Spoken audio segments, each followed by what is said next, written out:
इस वक्त की बड़ी खबर निकल के आ रही है पश्चिम बंगाल से, जहां पर राज्यपाल जगदीप धनखड़ पर हुआ है पथराव। काले झंडे भी दिखाए गए हैं। टीएमसी के गुंडे अब राज्यपाल को भी नहीं छोड़ रहे हैं, यानी पश्चिम बंगाल में राज्यपाल तक सुरक्षित नहीं है।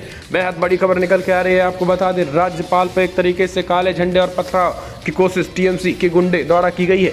दरअसल राज्यपाल, आपको बता दें कि कल मुलाकात करने गए थे शीतलकुची में, और जहां पर उनको टीएमसी के गुंडों ने एक तरीके से काले झंडे, गो बैक, साथ ही पथराव भी किया है। अब आप समझ सकते हैं कि पश्चिम बंगाल में राज्यपाल तक सुरक्षित नहीं है। दरअसल चुनाव के बाद हुई हिंसा में प्रभावित लोगों से मिलने गए थे। इस हिंसा में 5 लोगों की मौत हो गई थी।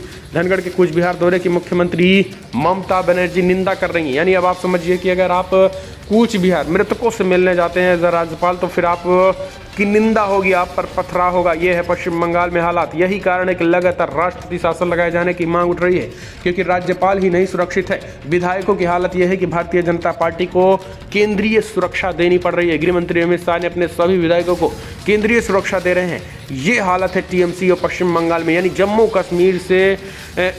कश्मीर की तरह हालात हो चुके हैं इस समय पश्चिम बंगाल में। यही कारण है कि राष्ट्रपति शासन लगाए जाने की मांग उठ रही है। आपको बता दें कि राज्यपाल को कुछ लोगों ने गोकुलगंज में उस समय पथराव, काले झंडे और गो बैक नारे लगाए जब काफिला मथभंगा से शीतलकुची जा रहा था।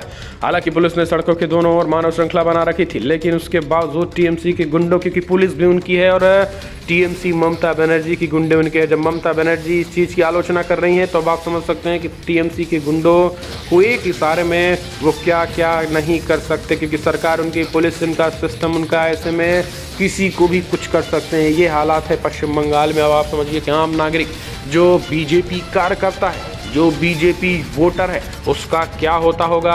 अब आप इस बात से अंदाजा लगा दीजिए। तो अगर आप भी मानते हैं कि पश्चिम बंगाल में अगर फिर से युद्ध या फिर किसी तरीके से बीजेपी कार्यकर्ताओं की हत्या होती है, तो राष्ट्रपति शासन लगाए जाने की मांग का समर्थन करते हैं, तो कमेंट के माध्यम से आप अपनी राय देना ना भूलें।